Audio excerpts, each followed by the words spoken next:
Mamãe, eu te amo. Com o final de muitos animes e mangás grandes como My Hero Academia e principalmente Jujutsu Kaisen, e também com a pausa de 6 meses do anime de One Piece, a comunidade ansiava por alguma obra que ocupasse esse tipo de lugar, uma obra que todos aguardassem de maneira semanal para comentar e interagir sobre. E essa obra finalmente chegou, nesse caso em forma de animação, e ela se chama Dandadan. É claro, Dandadan já estava entre nós com o mangá, mas sabemos que muitos animes ficam muito mais hypados e conhecidos quando tem seus animes lançados, porque principalmente no Brasil a gente tem muito mais pessoas que veem os animes e não leem mangás. Tenho vários amigos assim, inclusive. E é o caso de Demon Slayer, que explodiu de vendas de mangás depois do lançamento do anime. E eu sou uma das pessoas que, no caso de Dandadan, não leu o mangá e passou a conhecê-lo exclusivamente por conta do anime. E a experiência tem sido bem positiva, principalmente por conta de um dos últimos episódios que saiu. Um episódio que conta a história por trás daquele espírito,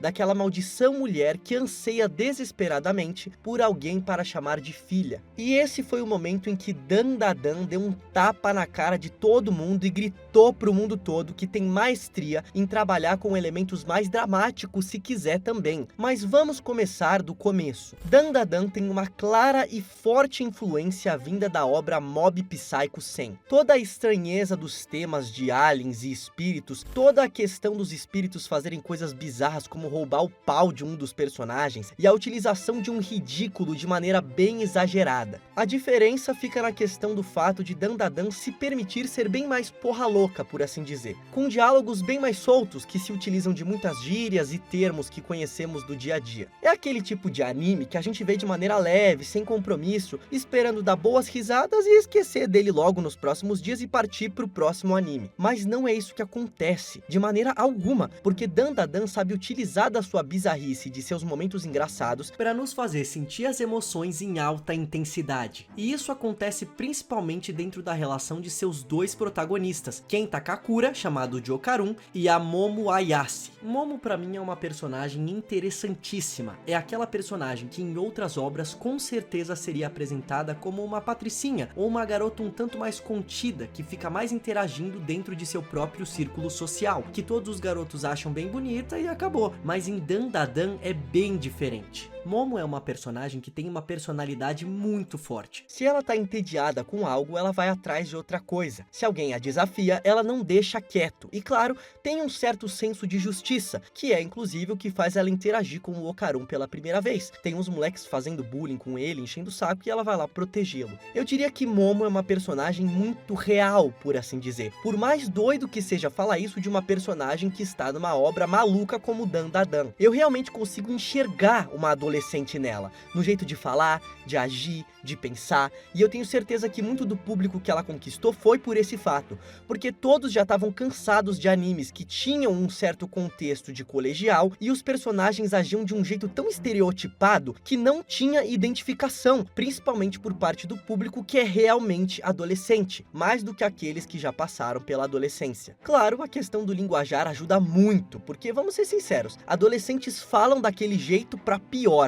Okarun já entra um pouco mais no estereótipo de nerd sem amigos que gosta de coisas estranhas, mas dentro da relação com a Momo, ele funciona muito bem. Se fosse diferente, talvez não funcionasse tão bem assim. Principalmente porque, por Okarun ser esse estereótipo de nerd, ele geralmente não toma ação em relação às coisas. Esse tipo de personagem é muito mais reativo do que ativo, muito pela sua insegurança, né? E já que Momo toma essa posição de agir mais, as reações do Okarun são as melhores possíveis. Desde momentos mais engraçados até momentos mais singelos, como quando ele revela que o que mais queria era ter alguém que pudesse chamar de amigo. Okarun encontra em Momo um lugar seguro para mostrar suas inseguranças e desejos mais profundos. E aí o estereótipo não é que some totalmente, mas perde muita força, e conseguimos nos conectar de maneira mais real com ele também. E Momo, como eu disse, é uma personagem muito real, então é nesses momentos que ela também mais se conecta com o Okarun, e com certeza são os momentos em que ela começa a se apaixonar por ele. E tem aquele episódio fantástico em que eles ficam se desencontrando, e nós, espectadores, espectadores ficamos aflitos porque sabemos que eles estão se gostando e que eles querem ficar conversando,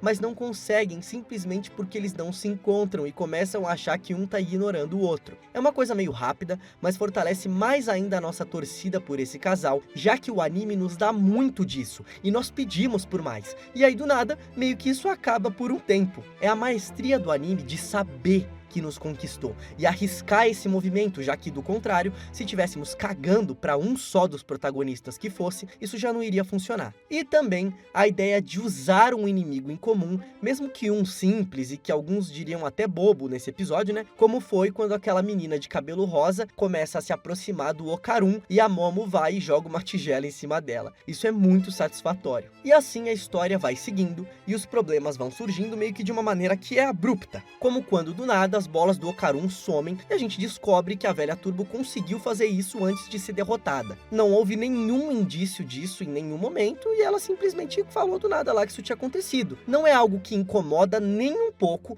por causa da proposta de Dandadan e da sua estranheza, como eu falei. Se do nada ela falasse que tá caindo um meteoro que ela conjurou e que eles têm que salvar a Terra, eu juro que não ficaria incomodado nem a reclamar que foi do nada. Dandadan tem essa proposta das coisas acontecerem desse jeito e é isso. Mais uma vez, indo até o exagero, eles colocam a menina toda patricinha, que se acha linda e diz que sua beleza é sua maior qualidade. Colocam ela segurando as bolas do Okarun e falando que aquilo é uma mensagem dos céus de que ela é a escolhida que vai salvar a todos. Dandadan se utiliza muito dessa ferramenta do contraste para fazer sua comédia com o ridículo. Ele coloca elementos totalmente opostos, como nesse caso, de uma patricinha segurando as bolas de um nerd e ainda sendo grata por isso. Se ela soubesse o que é aquilo, meu amigo era capaz dela até vomitar. Mas enfim, é aí quando o espírito mulher chega em cena e começa a chamar essa menina de cabelo rosa, que é a Aira, de filha. Nesse momento, Dandadan começa a preparar o terreno para mostrar toda a sua versatilidade e dar aquele toque de humanização a essa mulher espírito. Dandadan se utiliza de algo simples sobre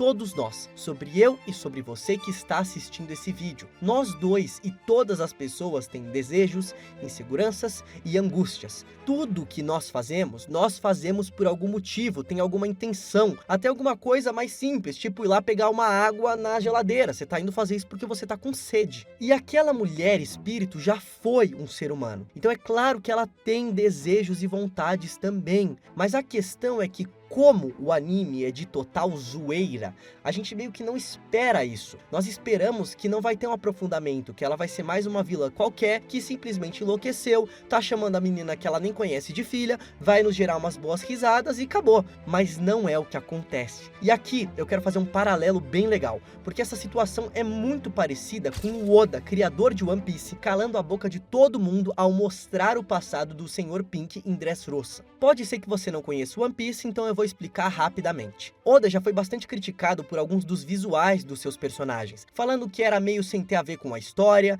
que era pra fazer graça, mas que ele não conseguia. E aí temos esse personagem dele, que é secundário, super secundário, que é o Sr. Pink, um cara de meia idade que simplesmente usa uma roupa de bebê ridícula, e que num primeiro momento a gente fala, meu Deus, o que esse cara tá fazendo? Não tem nada a ver isso aí. Mas Oda conta a história do passado do Sr. Pink de maneira maravilhosa. E eu não vou entrar em detalhes para não me alongar muito. Mas nós descobrimos que o motivo por trás dele usar essa roupa de bebê não é do nada, não é pro autor fazer graça, olha que legal. É tocante, é profundo demais. E é a mesma coisa que acontece em Dandadan com essa mulher. A direção do episódio é brilhante em suas escolhas de como mostrar o que aconteceu na vida dessa mulher. O quanto ela sofreu, o quanto ela teve que se sacrificar e fazer para estar junto de sua filha. E os momentos lindos que passou com ela. Como eu falei, eu não li o mangá, mas vi alguns posts nas redes sociais da galera comparando o mangá com o anime. E a cena que ela se joga do prédio no mangá, ela simplesmente pula após fazer alguns movimentos que são de balé. Já no anime, ela faz uma dança bem coreografada, parecendo que está em cima de um terraço e depois de algumas nuvens. E ao fundo, borrado, a gente vê os outros prédios, a cidade, representando de maneira trágica, mas delicada, a passagem dela da vida para a morte. E claro, antes disso vemos também que ela realmente perdeu a cabeça, e o quanto a Aira a ter confundido com a sua mãe a impactou, o fato de chamar ela pelo nome de mamãe. Pronto, aí a personagem foi humanizada, mas claro, Dandadan é muito bom e não ia parar aí. Então Aira, que vemos tinha perdido sua mãe, mesmo confusa, entende o que a mulher espírito queria, o que ela precisava, e exatamente por ter perdido sua própria mãe, Aira também precisava de algo parecido, de alguém que te ama de maneira incondicional e da demonstração desse amor. E então ela corre até o espírito e a abraça, completando, além da humanização, a redenção desse espírito. E da própria Aira, porque momentos antes ela estava demonstrando ser alguém totalmente superficial, fútil, que nós não gostamos logo de cara. E assim, Dandadan alcança um episódio cheio de camadas que surpreende ao trazer algo que não estávamos esperando, mas ainda assim mantendo sua qualidade narrativa, coisa que infelizmente hoje em dia acaba sendo um pouco raro em animes quando uma temporada nova é lançada. A gente tem vários animes e aí tipo 2, no máximo 3 acabam sendo muito bons. E dessa vez Dandadan, desses 3, eu diria até que é o top 1 dos que estão sendo lançados. A direção do episódio teve escolhas brilhantes, uma atrás da outra, realmente impressionante. E o mais legal é que, se você não leu o mangá assim como eu e só acompanha o anime, eu tenho uma notícia boa que me falaram, viu? Me disseram que a partir daí, a história só fica melhor e melhor. Eu, definitivamente, tô ansioso para os próximos episódios de Dandadan. É isso. Se você gostou desse vídeo, não esquece de dar um like. Valeu e até a próxima.